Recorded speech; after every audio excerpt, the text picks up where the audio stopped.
Hey, community. Hey, lifers. I am Ruth, your peace coach, and welcome to 15 to Life, where we learn, grow, and serve for a peaceful life. In these next 15 minutes, I not only prepare you for the upcoming week, but for the rest of your life.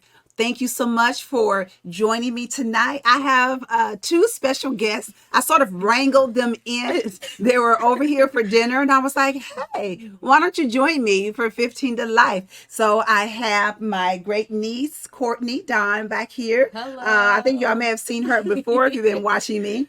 And then I also have my great niece, Taylor, her Hi. sister. And Taylor is a freshman in college, and Courtney is a Yes. sophomore getting ready to be a junior in college. And I thought that it would our discussion tonight would be great with them. So if you are joining us for the first time, thank you so much for joining 15 to Life.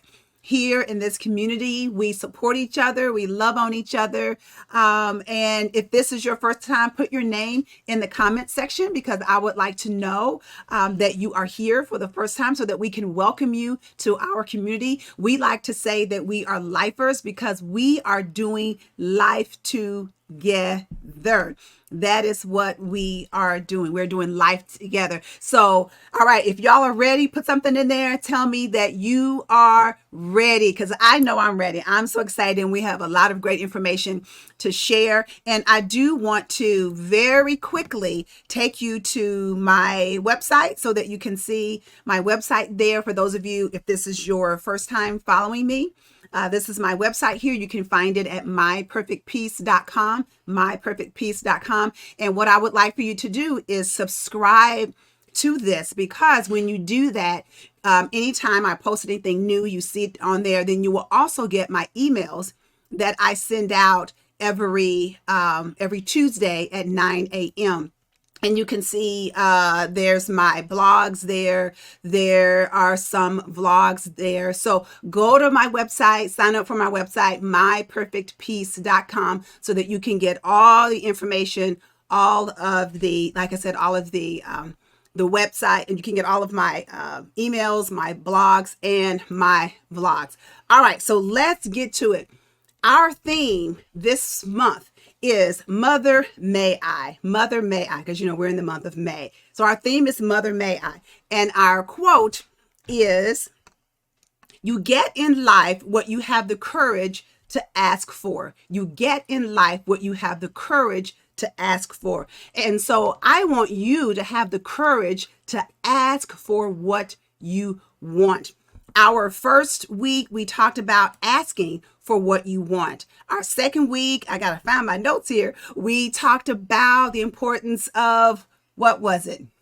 Let me see. Let me find it. I know. Well, see, I get off when I got them here. Yes.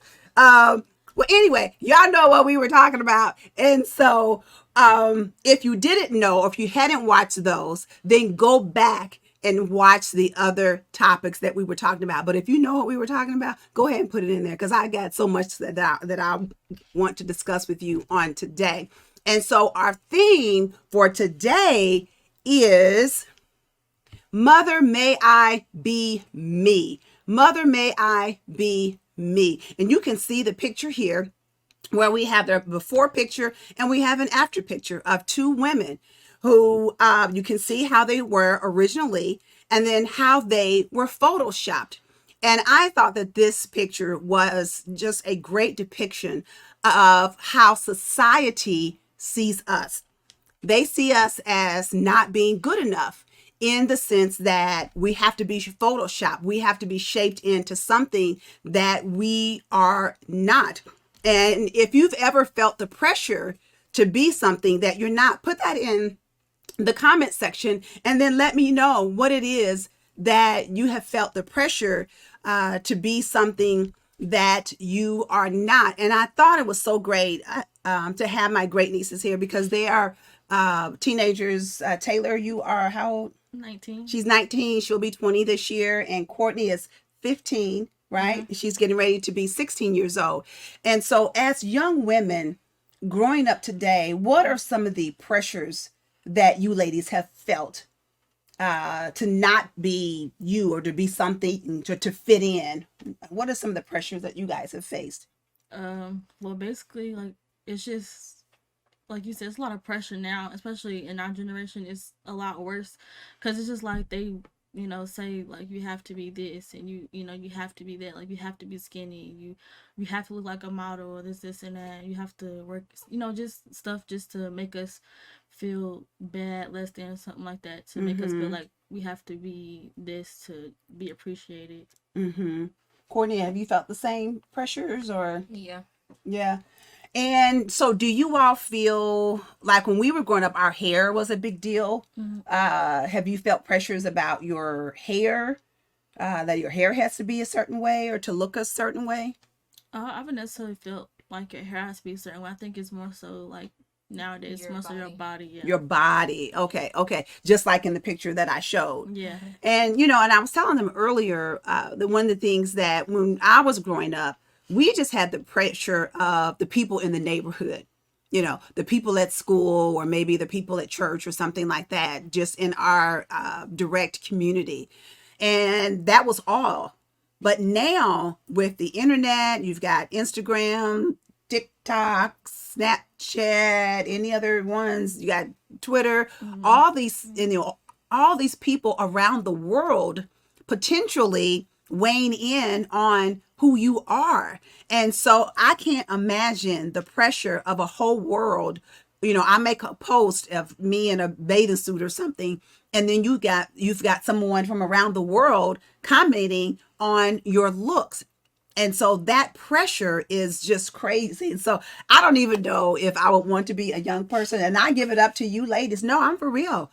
Because you're in a really hard place. And so you said you have felt that pressure to be right now, that to be thin. Yeah. Mm-hmm. Okay. And so if you're not thin, then what?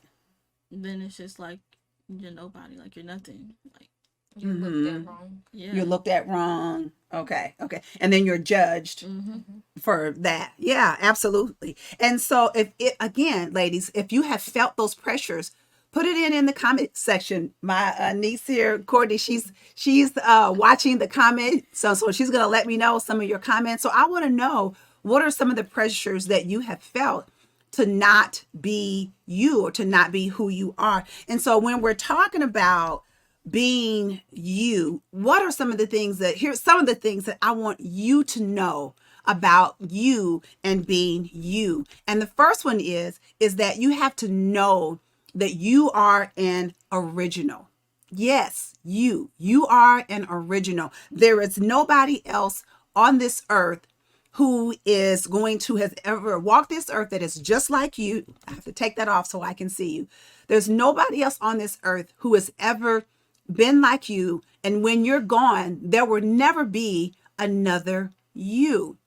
And so I want to encourage you to know that you're an original. You don't have to fake. You don't have to get the butt injections. You don't have to try to live in the same type house that somebody lives in.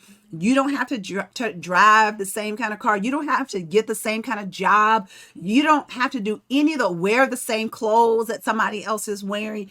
You need to be you. And I think that is one of the things that I appreciate about my nieces, is because I know they feel those pressures, but I don't really see them really trying to be something that they're not. They're both very much individuals in what they're wanting to do with their life and in who they are. I know Courtney is wanting to be a teacher, and then you're wanting to, I know you're in college, so you Yeah. gotta, there's a Yeah. lot of, changes and Mm-hmm. things that you've got going on. But, everything that she has said, or even, what they're doing with their hair, the stuff that they're wearing, to me, I feel like it's individual. And so you got to know that you are an original. And I want to show you this video that I showed this some years ago when I was having my women's conferences. I don't know if some of you ladies remember when I was having my women's conferences, and I'm even thinking about having them once again. So if you want to, one thing I should have my women's conference, let me know. But I want to show you this video. It's only about a minute of this model and what they did to her. So just hold on, let me get there.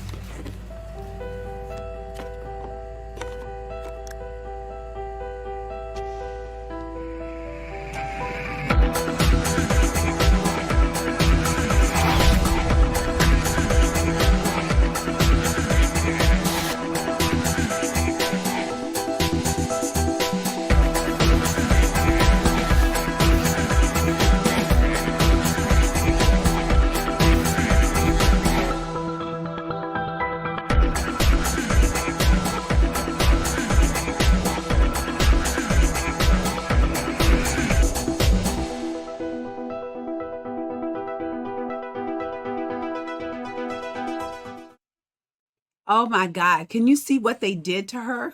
I mean, and so a lot of times we're looking at the women in the magazines and we're saying, oh, I want to look like her. I want to look like Naomi Campbell, or I want to look like, I don't know, whoever, Cindy Crawford or whoever. And so often those women who you are trying to model yourself after in those magazines, that's not even real. So they're looking at themselves in the mirror and saying, that's not even me. I remember Meghan Markle, I love Meghan Markle, was saying that so often when she was on magazines, they would Photoshop out her freckles. And she was saying how much she loved her freckles. And so many times what you see on TV and you see in these magazines, it's not even real. So don't look at that. So what is the next thing that I need you to understand about who you are? Is that you need to stay in your lane. Stay in your lane. And you can see the cartoon here. You got two men that they're digging, each in their own lane per se. One finds a pretty nice sized diamond. He gets it. He's walking away. He's happy. The other guy's looking at him saying, let me see. Let me get over there. So he gets in his lane. The other guy's lane, starts digging. He's digging. You can see he's sweating. And then not even realizing that if he had just dug down just a little bit deeper, then he would have reached a really, really large diamond. And so how many times has that been us, that we see somebody else doing something and we think, oh, they're having success, so I want to do what they're doing. Not even realizing that if we jump over there trying to do what they're doing, that we're going to have all kind of trouble, going to hit all kind of obstacles, because that is not the lane that we are supposed to be in. I can't say, oh, I want to be just like Oprah. Yes, Oprah has had world global success. I mean, awesome. I mean, nobody can take anything away from her, but I can't be Oprah. I just gotta be Ruth. Okay. And if you know me for a long time, I just gotta be Ruthie. Okay. I can't be anybody else. I gotta be me. And so you have to stay in your lane. And then the other thing that I want you to think about is that when we're talking about being ourselves, and I gotta say this real quick, it made me think about a movie, Imitation of Life. And that was a movie that there were two different versions of it. One that came out in 1934 and the other one came out in 1959. And it's about two women who are raising their daughters. The two women, one's white and one's black mothers, and they both have daughters. And the thing is, the daughter who is black, she's white passing. So if you don't know what white passing is, that's a black person who can pass and be white. But she wants to be white. And so you can see all throughout the movie, she is struggling because she wants to be something that she is not. And then her mother's attempts to get her to realize who she is. And so what I want to do, I only got like 1 minute left, is I want you to watch this movie this week. I want you to go out there on your cable. You have to rent it. I think it's like $3.99. I looked it up. You've got $3.99. And rent this movie, and we're going to watch it. And then when we come back on next week, we're going to discuss this movie. And some of the things that I want you to think about while you're watching it is, I know I'm like, right, my time is up, but just give me 10 seconds, is the dynamics of the mothers and the mother's relationship to each other, the relationship between the two daughters. Screenshot this if you have to. Screenshot it or go back and watch this, okay? I don't have time to go through all that. Just screenshot it. But I want you to watch that movie, okay? Imitation of Life. I want you to watch the 1959 version. We're going to discuss it next week, all right? Then I have one more thing I want to leave you with, and it's from Steve Jobs. It says, your time is limited, so don't waste it living someone else's life. You've only got one life to live, ladies, one life to live, and that is it. Live your life, right, ladies? Right. Yes, tell them, say, live your life. Live your life. All right. We love you. And I just want you to always to remember that I believe in you and I believe in your dreams. And I want to see you next week as we discuss Imitation of Life. All right, ladies, have a beautiful evening. Bye. Wave to them. Bye-bye.